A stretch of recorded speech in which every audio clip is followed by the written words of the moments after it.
आप सभी का स्वागत है दोस्तों चैनल रणभूमि मैथ्स में। दोस्तों आज जैसा कि आप शीर्षक देख रहे हैं वृत्त पर आधारित प्रश्न, आज मैं सर्कल से रिलेटेड ऐसे बहुमूल्य क्वेश्चन आपको कराऊंगा। सिर्फ और सिर्फ हाई लेवल के क्वेश्चन, बेसिक नहीं कराऊंगा क्योंकि ऑलरेडी मैंने करा दिया। जो बच्चे नए हैं वो प्लेलिस्ट में जाकर देख सकते हैं। आज ऐसे ऐसे क्वेश्चन कराऊंगा जो परीक्षा में आते हैं, काफी कैलकुलेटिव होते हैं। आप अटेम्प्ट तो करते हैं मगर सही आंसर नहीं निकाल पाते, बहुत कॉम्प्लिकेटेड हो जाता है। तो उन सब क्वेश्चन के लिए आज धुआंधार ट्रिक लेकर आया हूं दोस्तों। तो वीडियो में शुरू से अंत तक जरूर बने रहिएगा और आज आपको ऐसे प्रश्नों से बिल्कुल डर खत्म हो जाएगा। चलिए दोस्तों क्वेश्चन नंबर 1 से हम लोग स्टार्ट करते हैं। ये बहुत ही बेसिक क्वेश्चन है मगर थोड़ा कैलकुलेटिव हो जाता है, तो इसके लिए एक जबरदस्त ट्रिक है मेरे पास। देखिए कहा गया 56 मीटर त्रिज्या के एक वृत्ताकार पार्क। तो सबसे पहले मेरे भाई एक पार्क बना लो, इसकी त्रिज्या आपको दे दी गई है 56 मीटर, यहाँ लिख दो। अब कहा गया है इस पार्क के वृत्ताकार पार्क के चारों तरफ यानी इसके चारों तरफ यानी बाहर 14 मीटर चौड़ा हमने क्या बनाया है, एक रास्ता बनाया है। ये चौड़ाई आपकी हो जाएगी 14 मीटर। तो कहा जा रहा है कि रास्ते का क्षेत्रफल बताइए, यानी ये वाले पोर्शन का आपसे क्षेत्रफल पूछा जा रहा है। तो मेरे बच्चों बहुत बच्चे ऐसा करते हैं कि पहले बाहर वाले वृत्त का क्षेत्रफल निकाल लेते हैं यानी 56 और 14 को लेकर, और उसके बाद क्या करते हैं दोस्तों, ये सिर्फ ये अंदर वाले का निकालकर माइनस करते हैं। तो दोस्तों थोड़ा सा समय ज्यादा लग जाता है। तो देखिए बाहरी रास्ते का क्षेत्रफल का एक धुआंधार ट्रिक है हमारे पास, pi into x into 2r plus x कर दो। x यानी कि ये रास्ते की चौड़ाई और r तो आप लोग जानते ही हैं त्रिज्या, बस यहाँ पुट कर दो। ये हो गया 22/7, x का मान हो गया 14, ये 2 इंटू 56 और प्लस 14। अब देखिए भाई जरा सा इसे सॉल्व कर लो, देखो हो जाएगा 44 और यहाँ हो जाएगा 56 दूना 112 और 14 126, यानी बस इसे आप मल्टीप्लाई कर दीजिए, आंसर आपके सामने होगा। गुना करके मैं बता देता हूँ 5544 वर्ग सेंटीमीटर। तो देखिए दोस्तों इस तरीके से हम लोग क्वेश्चन को सॉल्व करेंगे एग्जाम में, ताकि कठिन से कठिन क्वेश्चन भी हम लोग आसानी से कम कैलकुलेशन करके समझ लें। तो देखिए दोस्तों कुछ नहीं करना, अगर रास्ता बाहर है तो pi x into 2r plus x कर देना है, और यही रास्ता अगर मान लीजिए इसके भीतर कहीं बनता तो भीतरी रास्ते का क्षेत्रफल जब आपसे पूछा जाएगा तो सिर्फ आपको यहाँ माइनस कर देना है। आइए चलते हैं अगले क्वेश्चन की ओर।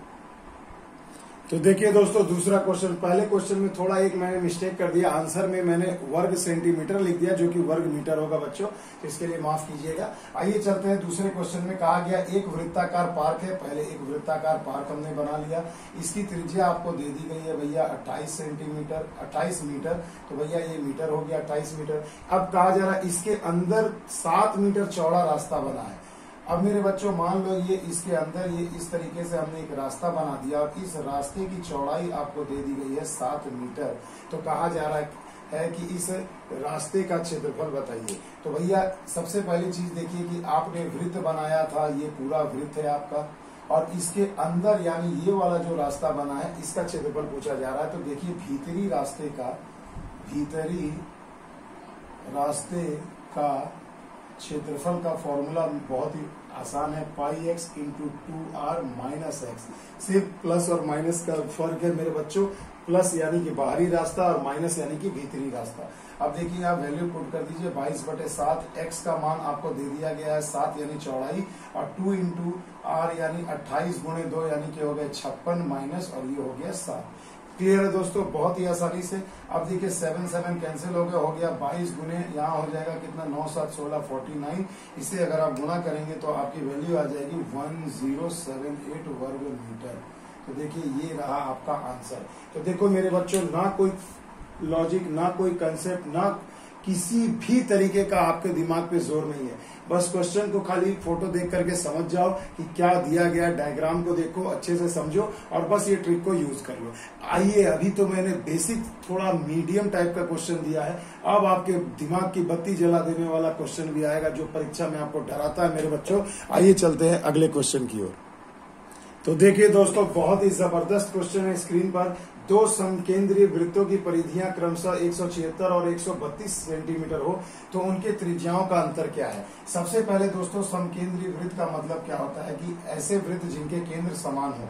तो मान लीजिए भैया ये बड़ा वाला वृत्त है, ठीक है, और इसी के अंदर एक छोटा वृत्त बनेगा जिसका केंद्र वही होगा जो बड़े वाले वृत्त का होगा, यही। तो भैया ये छोटा वाला वृत्त हो गया। तो कहा जा रहा, मान लीजिए इसकी त्रिज्या है R1 और इसकी त्रिज्या है छोटी वाली R2, तो इनके त्रिज्याओं का अंतर आपसे पूछा जा रहा है, यानी कि हमें R1 माइनस R2 निकालना है। तो मेरे बच्चों, बहुत सारे बच्चे क्या करते हैं, सरकमफेरेंस दिया R निकालते हैं वहां से कैलकुलेट करके और यहाँ माइनस कर देते हैं। तो आप ऐसा भी कर सकते हैं कि 2 पाई R बड़े वाले का इक्वल टू 176 R1 निकाल लिया और 2 pi R equal R2 equal to 132 कर दिया, यहाँ से आपने R2 निकाल लिया, दोनों को माइनस कर दिया, आंसर हो गया। तो देखिए यहाँ पर दो स्टेप आपको फॉलो करना पड़ रहा है। मैं और आपका समय बचाना चाह रहा हूं, तो इसके लिए एक धुआंधार ट्रिक है मेरे पास, कुछ भी ये नहीं करना मेरे बच्चों।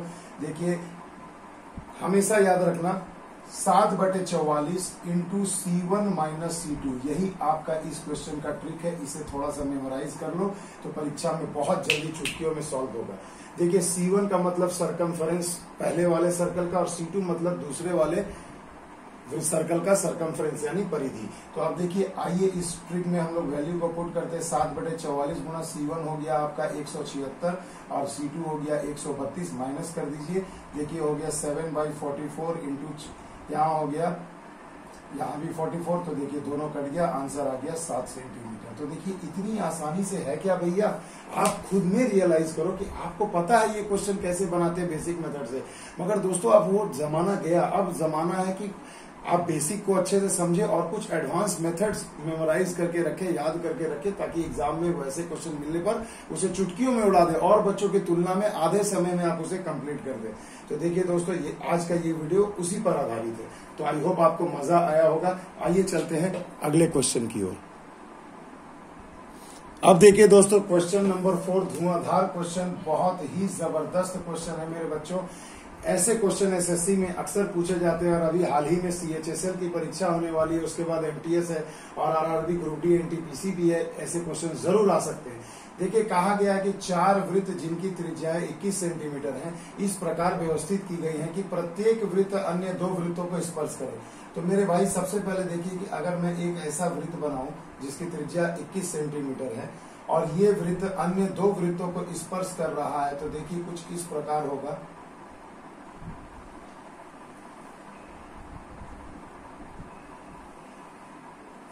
देखिए हर एक वृत्त अन्य 2 वृत्तों को स्पर्श कर रहा है। ये वाला वृत्त इसे और इसे स्पर्श कर रहा है, ये इन दोनों को स्पर्श कर रहा है, ये इन दोनों को, और ये वाला जो वृत्त है वो इन दोनों को। तो देखिए क्वेश्चन के हिसाब से हमने वृत्तों को सही ढंग से सजा दिया है। अब देखिए भैया, ये तो इसकी त्रिज्या हो गई, उसी प्रकार ये भी इसकी त्रिज्या हो गई, उसी प्रकार ये वाली इसकी त्रिज्या हो गई और ये वाली इसकी त्रिज्या हो गई। अगर मैं चारों को जोड़ूं तो देखिए क्या बनता है, एक वर्ग बन जाएगा। अब देखिए मेरे बच्चों, कहा गया है कि घिरे हुए भाग, चारों वृत्तों से घिरे हुए भाग का क्षेत्रफल, यानी इस वाले भाग का आपसे क्षेत्रफल पूछा जा रहा है। तो मेरे बच्चों बहुत कॉम्प्लिकेटेड हो जाता है ऐसा क्वेश्चन कैलकुलेशन के नजरिए से। तो आइए मैं आपको जबरदस्त एक ट्रिक बताता हूँ कि चारों वृत्तों से घिरे भाग का क्षेत्रफल का ट्रिक हो जाएगा 6/7 इंटू R²। अगर त्रिज्याएं समान है और ज्यादातर समान त्रिज्या ही दिया जाता है, तो ऐसे वाले भाग का आपको क्षेत्रफल जब भी पूछे तो आप क्या करोगे, 6/7 R²। यही इसका ट्रिक है। तो देखो 6/7 R का मतलब कितना हो गया, 21। तो 21 गुणा 21 लिख दो, तो 7 × 21 6 × 18, 18 और 21 को मल्टीप्लाई करो, 378 वर्ग सेंटीमीटर। हाथों हाथ आपका आंसर आ गया।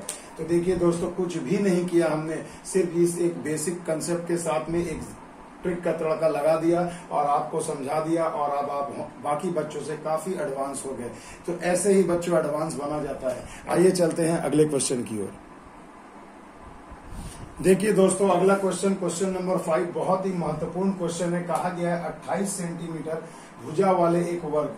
तो आइए बच्चों, सबसे पहले हम एक वर्ग बनाते हैं जिसकी प्रत्येक भुजा कितनी होगी, 28 सेंटीमीटर। तो ये 28 सेंटीमीटर की भुजा हमने वाले वर्ग को बना दिया। अब कहा गया है कि इस भुजा वाले वर्ग के अंदर सबसे बड़ा से बड़ा जो वृत्त बनाया जा सकता है उसका आपसे क्षेत्रफल पूछा गया है। तो मेरे बच्चों, बहुत सारे बच्चे ऐसा करते हैं कि देखिए थोड़ा सा डायग्राम टेढ़ा हो गया, मगर आई होप आपको समझने में दिक्कत ना हो। चलिए मान लीजिए ये एक वृत्त हमने इसके अंदर बना दिया है। तो अब कहा जा रहा है कि इस वर्ग के अंदर जो वृत्त हम बनाएंगे उस वृत्त का क्षेत्रफल क्या होगा। तो बहुत सारे बच्चे क्या करते हैं मेरे भाई, देखिए ये क्या हो गया, वर्ग की भुजाई हो गई है ना। तो ये व्यास हो गया, तो त्रिज्या क्या हो जाएगी, इसका आधा करके हम लोग निकालते हैं। ठीक है ना, पाई आर स्क्वायर, बहुत लेंदी कॉम्प्लिकेटेड प्रोसेस हो जाता है। आपको यहाँ पर सिर्फ एक ट्रिक यूज करना है और उस ट्रिक का नाम है 11/14 गुणे भुजा स्क्वायर।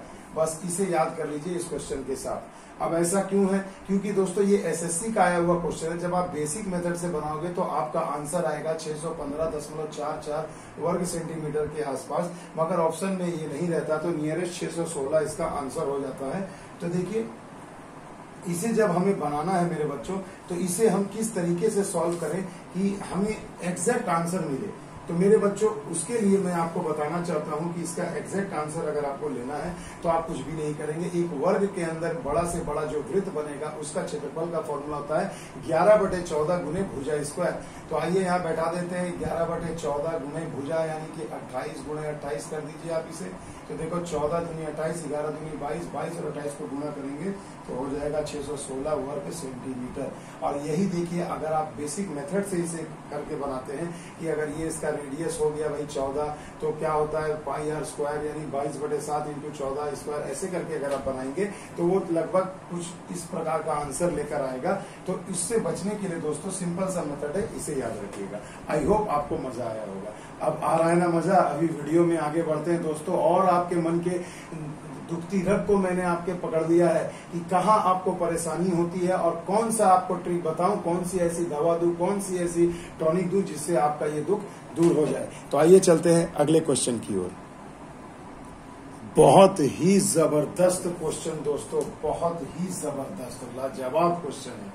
देखिए दोस्तों एसएससी में आया हुआ क्वेश्चन है कि 28 सेंटीमीटर भुजा वाले एक समबाहु त्रिभुज। तो मेरे दोस्तों आइए सबसे पहले हम एक 28 सेंटीमीटर भुजा वाले एक समबाहु त्रिभुज की रचना करते हैं। तो देखिए एक समबाहु त्रिभुज बन गया।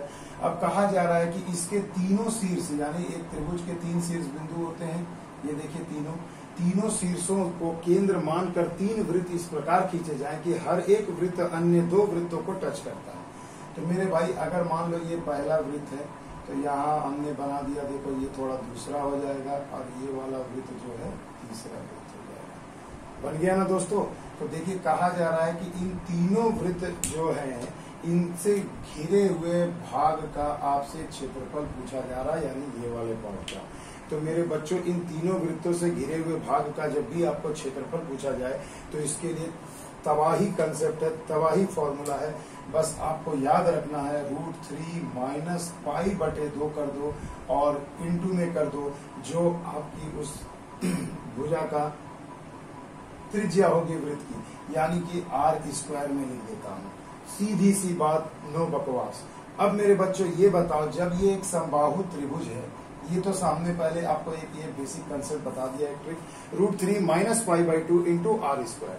तो आइए अब हम समझते हैं। ये देखिए क्या √3 का मान 1.732 होता है, पाई का मान 22/7 होता है, 2 ऑलरेडी है। अब ये r मैं कहां से लाऊं? तो देखो मेरे भाई ये जो वृत्त का केंद्र है और ये एक समबाहु त्रिभुज की भुजा 28 है, तो जब 2 समान वृत्त आपस में एक दूसरे पर टच करेंगे एक तरीके से तो ये बिल्कुल इनके मध्य बिंदु पर मिलेंगे। मध्य बिंदु यानी कि यही आपका भुजा का आधा, यानी कि 28 का आधा हो गया 14 और वही हो जाएगी उसकी त्रिज्या। तो यहाँ आपको क्या करना है, 14 का स्क्वायर यानी 14 गुणे 14 कर देना है। अब अगर आप इसे सॉल्व कर दोगे तो मेरे बच्चों देखो ये 7 दूनी 14, यहाँ मल्टीप्लाई करोगे, इसे घटाओगे तो आ जाएगा 2.22 डिवाइडेड बाई 7 दूनी 14 गुणे 14 गुणे 14। इसे घटा दो, मल्टीप्लाई कर दो तो आ जाएगा 31.08 वर्ग सेंटीमीटर। तो देखो मेरे भाई इतना जटिल से जटिल क्वेश्चन, सिर्फ आपको गुणा करना है, ट्रिक याद है तो सिर्फ आपको मल्टीप्लीकेशन तेज रखना है और आसानी से इस घिरे हुए भाग का आप क्षेत्रफल निकाल सकते हैं। तो आई होप दोस्तों आपको मजा आया होगा। आइए चलते हैं अगले क्वेश्चन की ओर जो आपको और भी आनंद देगा। देखिए दोस्तों जबरदस्त क्वेश्चन है, क्वेश्चन नंबर 7 आपके स्क्रीन पर। इस क्वेश्चन को अच्छे से समझिएगा, मैंने क्वेश्चन बड़ा ना पूरा नहीं लिखा है। क्वेश्चन ये कहता है कि 4 वृत्त हैं जिनकी त्रिज्याएं समान हैं, जो कि 7 सेंटीमीटर हैं, और वे इस प्रकार व्यवस्थित की गई हैं कि हर वृत्त कोई 2 वृत्त को टच कर रहा है, जैसा कि मैंने पहले आपको क्वेश्चन में बता दिया है। अब इस बार इस क्वेश्चन में कहा गया बीच वाले भाग का क्षेत्रफल नहीं, बीच वाले भाग में बनने वाले छोटे से छोटे वृत्त का त्रिज्या आपसे पूछा गया है, रेडियस पूछा गया है, जो ब्लू कलर से मैंने दिखाया है। यानी ये जो छोटा एक सर्कल बन रहा है इसकी त्रिज्या आपसे पूछी जा रही है। तो मेरे दोस्तों कितने तो बच्चे क्वेश्चन को पढ़ के डायग्राम ही नहीं बना पाते हैं, और कुछ बहादुर बच्चे हैं जो क्वेश्चन पढ़ के डायग्राम बनाते हैं तो वो कंफ्यूज हो जाते हैं कि भैया अब इसकी त्रिज्या मैं कैसे निकालूं। तो है ना दोस्तों जटिल क्वेश्चन। तो देखिए ऐसे क्वेश्चन के लिए एक धुआंधार ट्रिक है, बड़े वाले वृत्त की त्रिज्या यानी r में से ऑलवेज √2 - 1 को माइनस कर दो, यही हो जाएगा छोटे वाले वृत्त की त्रिज्या। बस हो गया दोस्तों कंसेप्ट क्लियर। अब इसमें कुछ भी नहीं करना है। तो देखिए ये क्या हो जाएगा, r यानी कि बड़े वृत्त की त्रिज्या कैपिटल R यानी कि 7 और √2 - 1 कर दीजिए। अगर आपको इसे कैलकुलेट करना है तो 1.4142 बैठा करके -1 करके गुणा भागा कर लीजिए, यही आपका आंसर हो जाएगा। तो आ गया ना मजा दोस्तों। देखिए क्वेश्चन देख के चुटकियों में हार्डली 5 सेकंड भी नहीं लगा, और कुछ बच्चे रोते हैं ऐसे क्वेश्चन अगर एग्जाम में आ जाते हैं। तो यही है दोस्तों रणभूमि मैथ्स की खासियत कि इस बार SSC, CHSL, RRB group D, NTPC जो भी एग्जाम है, अगर ऐसे क्वेश्चन आए तो भीड़ से हमेशा अलग रहो दोस्तों, और चुटकियों में ऐसे क्वेश्चन को सॉल्व कर लो। और चलते हैं अगले क्वेश्चन की ओर। तो देखिए दोस्तों अगला क्वेश्चन एक लाइन का है मगर बहुत ही गहरा कंसेप्ट वाला है, इसे अच्छे से समझिएगा। कहा गया कि 7 सेंटीमीटर त्रिज्या वाले अर्धवृत्त के अंतर्गत खींचे जा सकने वाले त्रिभुज का क्षेत्रफल क्या होगा। तो आइए सबसे पहले हम 7 सेंटीमीटर त्रिज्या का एक अर्धवृत्त बनाते हैं दोस्तों। ये एक अर्धवृत्त हो गया, ये इसकी त्रिज्या हो गई 7 सेंटीमीटर यहाँ से यहाँ। क्लियर है दोस्तों। तो कहा जा रहा है इसके अंदर बनाए जा सकने वाले त्रिभुज का क्षेत्रफल क्या होगा। तो देखो इसके अंदर जो हम त्रिभुज बना सकते हैं वो दोनों ही छोरों से मिला करके या परिधि पर किसी एक बिंदु पर मिलाना है तो ये त्रिभुज बनेगा। तो इस त्रिभुज का आपसे क्षेत्रफल पूछा जा रहा है। तो बहुत ही जबरदस्त कंसेप्ट है मेरे पास, कुछ भी नहीं करना है। जब भी ऐसे आपको त्रिभुज का क्षेत्रफल पूछे तो आप क्या करोगे मेरे भाई, सिंपली r का स्क्वायर कर दो, यानी ये जो 7 दिया गया है त्रिज्या 7 का स्क्वायर कर दो, यानी 49 वर्ग सेंटीमीटर इसका आंसर हो जाएगा। आ गया ना मजा। देखो सीधी सी बात है भैया, परीक्षा में एग्जामिनर नहीं देखता कि आपको क्या आता है क्या नहीं, उसे बस सटीक आंसर से मतलब है। कंप्यूटर जब आपके पेपर को रीड करेगा तो उसे सिर्फ इतना चाहिए कि आपने जो आंसर कलेक्ट किया है, ट्रिक किया है, वो आपका सही है कि गलत है। तो मेरे भाई ये ऐसे क्वेश्चन में धुआंधार ट्रिक है, फटाफट ऐसे क्वेश्चन को उड़ाते चलो। तो देखिए दोस्तों मेरा जो ये आज का ये प्रयास था इस वीडियो को बनाने का कि परीक्षा में कुछ ऐसे 7-8 क्वेश्चन आते ही आते हैं, हर एग्जाम में नहीं आते, मगर जहां आते हैं वहां आपको भीड़ से अलग करने का एक सुनहरा अवसर रहता है। तो ये वीडियो भी आज आपको इसीलिए मैंने पेश किया कि अगर मेरा ये जो वीडियो है आप अच्छे से देख ले शुरू से अंत तक और नोट कर ले कॉपी में, तो भैया परीक्षा में हमेशा एक स्टेप तो आगे रहोगे ही बाकी बच्चों से। तो अगर मेरा ये वीडियो अच्छा लगे दोस्तों तो please like, share and subscribe जरूर करिएगा। मिलते हैं अगले वीडियो में, तब तक के लिए दोस्तों जय हिंद, जय भारत।